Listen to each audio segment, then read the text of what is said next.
missiles is our means of defense and the most reliable means of defense, and it is not negotiable. Why we should negotiate on our ballistic missiles when we need them for our security and for our defense? The world is once again holding its breath. Rising tensions between Iran and the United States are no longer just diplomatic disagreements. They are reshaping military strategies, alliances, and the global balance of power. Iran has made one thing unmistakably clear: its ballistic missile program is non-negotiable. At the same time, reports indicate the United States is withdrawing personnel from key Middle Eastern bases, signaling serious concern over potential retaliation. This is not posturing. This is preparation. But beyond the headlines lies a deeper story, one that carries powerful lessons for Africa and the global South about sovereignty, self-defense, and strategic independence. Iran's leadership has consistently stated that its ballistic missile program exists solely for defense. From Tehran's perspective, history has taught a hard lesson. Nations that cannot defend themselves become playgrounds for foreign intervention. Iran's missile program is not just a military asset, it is a political statement.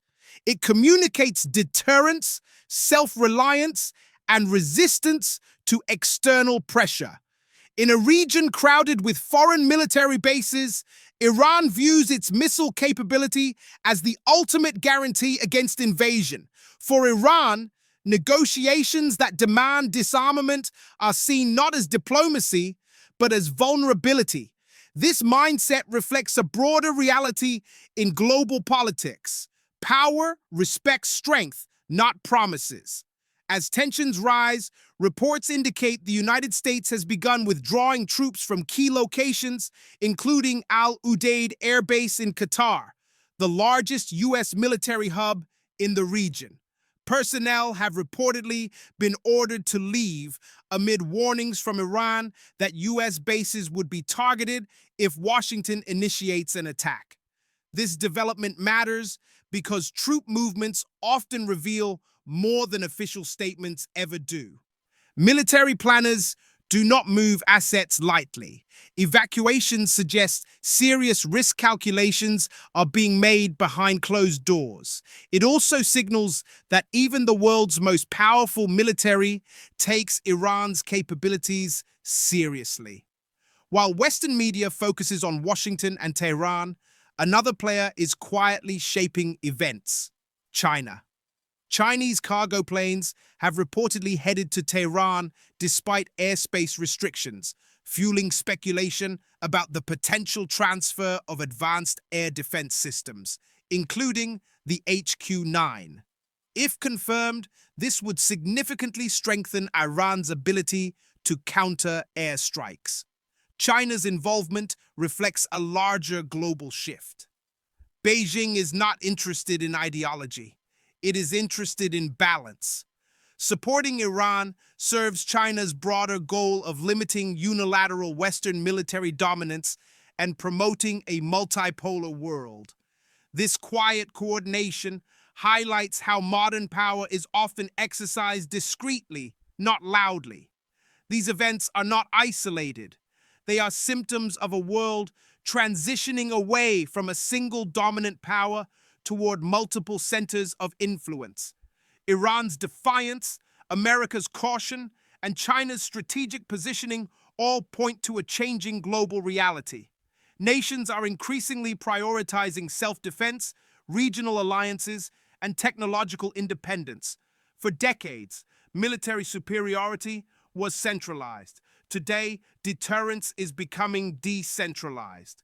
Smaller or sanctioned nations are learning how to level the playing field through strategy, technology, and partnerships. This is where Africa enters the conversation. Africa has long been rich in resources but poor in strategic leverage. One major reason is dependency on foreign security arrangements, external economic systems, and imported solutions. Iran's stance sends a clear message: sovereignty is protected, not granted. Africa does not need to mirror Iran's methods, but it must absorb the principle. True independence requires investment in regional security, strong diplomatic alliances beyond traditional power centers, technological and industrial development, a unified continental vision. A continent that cannot protect its interests will always negotiate from weakness. Pan-Africanism was never just about culture.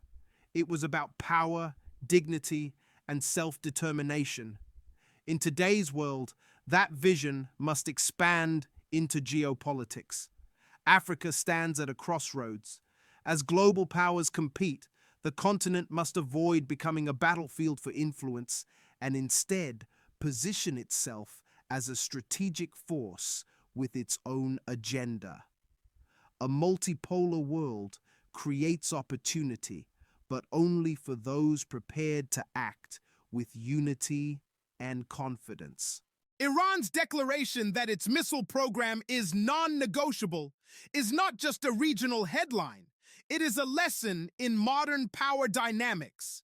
The withdrawal of U.S. troops, the involvement of China, and the rising tensions all point to a world where strength, strategy, and self-reliance matter more than ever. For Africa, the message is clear. The future will not wait for permission. Those who prepare will shape history. Those who depend will react to it. This is the moment to think bigger, to think strategically, and to truly make Africa great. Islamic Republic.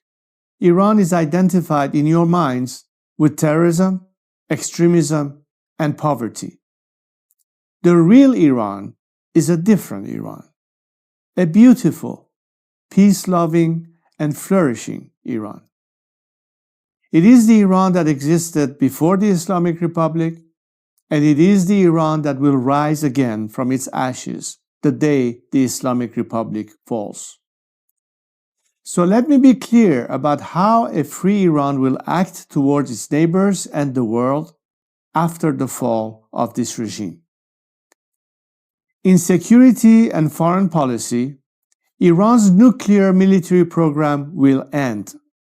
Support for terrorist groups will cease immediately. A free Iran will work with regional and global partners to confront terrorism, organized crime, drug trafficking, and extremist Islamism. Iran will act as a friend and a stabilizing force in the region, and it will be a responsible partner in global security. In diplomacy, relations with the United States will be normalized, and our friendship with America and her people will be restored. The State of Israel will be recognized immediately. We will pursue the expansion of the Abraham Accords into the Cyrus Accords, bringing together a free Iran, Israel, and the Arab world. A new chapter will begin, grounded in mutual recognition, sovereignty, and national interest. In energy, Iran holds some of the largest oil and gas reserves in the world. A free Iran will become a reliable energy supplier to the free world. Policymaking will be transparent. Iran's actions will be responsible. Prices will be predictable. In transparency and governance, Iran will adopt and enforce international standards. Money laundering will be confronted. Organized corruption will be dismantled. Public institutions will answer to the people. In the economy, Iran is one of the world's last great untapped markets. Our population is educated, modern, with a diaspora that connects it to the four corners of the world. A democratic Iran will open its economy to trade, investment, and innovation, and Iran will seek to invest in the world. Opportunity will replace isolation. This is not an abstract vision. It is a practical one, grounded in national interest, stability, and cooperation. To achieve this, now is the time to stand with the Iranian people. The fall of the Islamic Republic and the establishment of a secular, democratic government in Iran will not only restore dignity to my people, it will benefit the region and the world. A free Iran will be a force for peace, for prosperity, and for partnership.